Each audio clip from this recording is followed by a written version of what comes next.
Welcome viewers to the series Exploring Careers in Innovation. This episode is entitled Quantum Computing and Innovation at Large Organizations. My name is Rainsby, class of 2021 at Middlebury College. I'm majoring in computer science and math, and I'd like to introduce today's guest speaker. So I'm joined today by Nikitas Stamatopoulos, class of 2007, and currently a VP in the Quantum Computing R&D Engineering Division at Goldman Sachs. Thank you and welcome, Nick. Hello, Graham. Thank you for having me. Nice to see you. Yeah. So, Nick, this series explores careers involving innovation. In earlier episodes, we spoke with alumni focusing on a number of different functional areas in financing and growing early stage ventures. This episode pivots to focus on innovation applied in larger enterprises. So could you tell us a little bit more about Goldman Sachs broadly and what your role as VP in quantum computing looks like? Yeah, sure. So hello from New York, where I'm currently based. As Graham said, I'm a VP in quantum computing at Goldman Sachs. This is I actually just joined during the lockdown, during the whole thing. But in general, I've been in quantitative finance ever since I graduated, from grad school, let's say. So I've been working in quantitative finance for about 8 years now, starting in traditional quant role. And the last couple of years, I've transitioned into quantum computing and evaluating what quantum computing means for finance. And this year I joined Goldman Sachs from JP Morgan. And what we're trying to do is figure out, so the last decade or so, there's been a tremendous increase in the availability of good quality quantum computers in the market.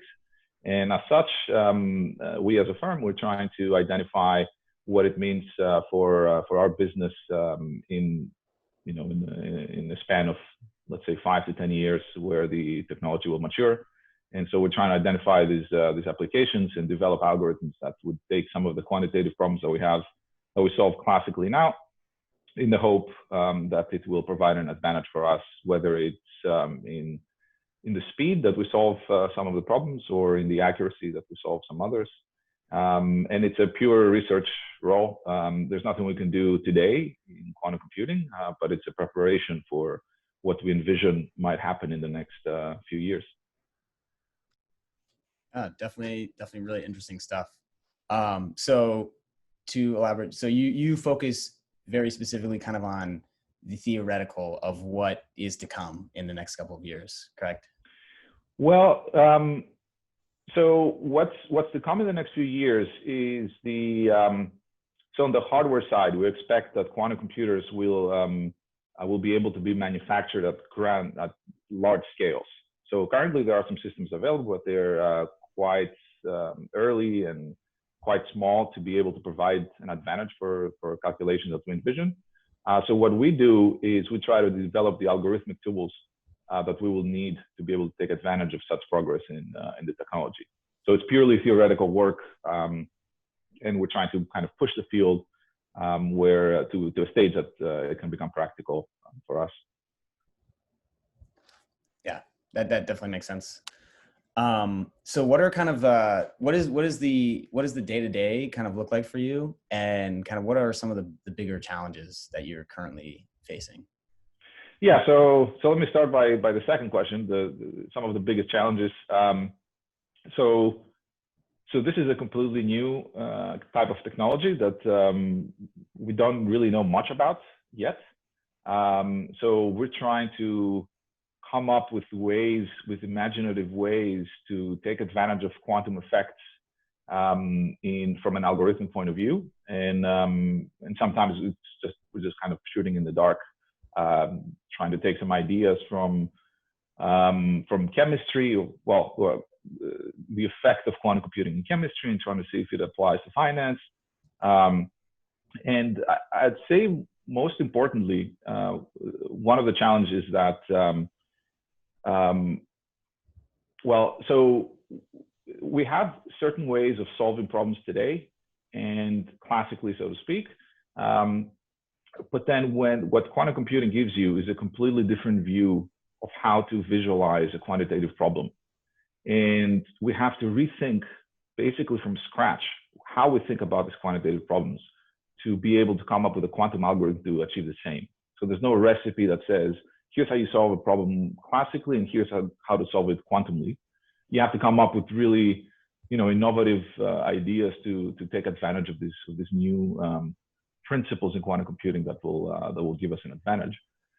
So day-to-day operations, we have some problems in mind that are very important to the bank, and we try to tackle them in different manners and try to marry these principles from finance and mathematics and computer science and quantum computing to come up with something interesting. So it's pure research. I'd say it's almost like a continuation or something like a PhD, where you have a long-term view and you try to come up with solutions that are not immediately obvious. At the same time, there's obviously, we work at the bank, so we need to find an advantage. So there's a little bit more of pressure, let's say, as opposed to PhD, but it's very academic. Yeah. And so what does this role look like, kind of like personally at Goldman Sachs, a place obviously that's, motivated by trying to make money? And what does it look like innovating at a large place like Goldman Sachs that's not kind of like a startup place? And it's like, where does your team fall in kind of the general? Yeah. Yeah, that's a good question. So you would think, and usually it's the case, that startups have much more flexibility in pursuing innovative ideas than large corporations. And yeah, so that's, in general terms, that is true. And there's a lot more bureaucracy that you have to deal with in large organizations. But recently there's been quite a big shift in big corporations. And from my point of view, I'm more familiar with finance. In general, in finance, large banks, they've adopted an approach that will make them more like tech companies, where you have divisions and groups within the large organization that look at these kind of long-term potential technological advances. On the plus side, because we're talking about large organizations, they're more able to take risks in technologies that might not deliver something in 1 or 2 years, but in 5 or 10 years, which is something that startups might not be able to afford, and they have to pick a road and go down that road for better or for worse. But we have more flexibility around that path. So yeah, there's, I think that's one thing that people might be interesting for people to know, is that large corporations, they've made this change to be more flexible in this pursuing of technologies. And it's quite exciting, I have to say, to have freedom to work on these things. It's very cool. And the backing of the firm. Yeah, I can't imagine. I'm sure that's a really, really unique, interesting place to work. And one more thing I'd like to say is that so in the kind of roles in quantitative finance, you'd find most people that work there, they're physicists, computer scientists, mathematicians, and when I tell colleagues that I work in quantum computing, they're completely shocked, right? Because it's something that, as a scientist, is really cool. So once you make a transition into quantitative finance, maybe you work on things that are more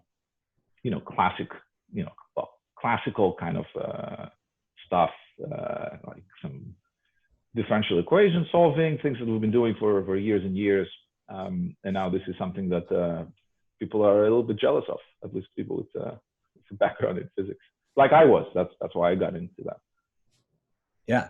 So actually, that's the perfect transition to kind of talking about, obviously, you majored in computer science and physics at Middlebury College. So what was kind of your journey going from Middlebury College in 2007 to where you are now, academically and professionally? So I majored in physics and computer science, and then I went on to do a PhD in physics right after Middlebury. And I took my PhD work was kind of a combination of physics and computer science. So I was looking at theories that we have to describe some processes in the early universe that are quite hard to study analytically. So we end up doing a lot of simulations, and a big component of our work is coming up with efficient algorithms to describe and analyze these problems. And after that, I went straight away into finance right after I finished my PhD, which is a field that also kind of combines these principles of physics and computer science very well. You're working on quantitative problems the same way that you would look at in physics, and there's a huge computational component to that as well. So you get to do things that you've learned in physics and computer science, and it transitions very well. So I've been in finance ever since, and yeah, now that the quantum computing role came up, I jumped at the opportunity of getting involved in that. But yeah, my career path has been mostly academic. I'd say that maybe one of the most important things out of Middlebury for me was to stick around during the summers and do summer internships with professors. So I did that all 3 summers, apart from after I graduated. I worked with physics professors at Middlebury, and in fact, the PhD work that I went on doing was essentially a continuation of the project that I was working on for 2 summers at Middlebury. So, for any students out there in sciences, take advantage of the tools that are offered at Middlebury with respect to research spots with professors, because that's a great thing to progress your career with. Yeah. So what was the learning curve like, kind of switching from academic to professional, and then also kind of I realized you said there was some kind of easy switch going from physics to finance, but I assume there's also, in the beginning, was there kind of a large learning curve picking up all these finance terms and yeah, not really. It's really hard to start looking at the problems that we have from a mathematical point of view and analyze them. And that's why you need an academic background to help you navigate, through that world. And it's much easier to learn the specific financial terminology and meanings, and what the different derivatives are, and what's a portfolio optimization and all that. That's not very hard, right? At least to wrap your head around that. And it's harder to do the math and the programming and the modeling, and all that you get from the academic point of view. So it wasn't a hard transition, and I don't think it's just me. Most people I talk to have the same kind of experience. So that transition was totally fine. The transition to quantum computing after that, I don't know if that's of interest. That was let's say even easier, because you go further away from finance. You go into the pure science of it. And I have a little bit of an anecdote. I don't know if it's an anecdote, but it might be interesting. In that, I intended to do a double major in physics and computer science at Middlebury, and I had all the requirements for the classes and all that satisfied.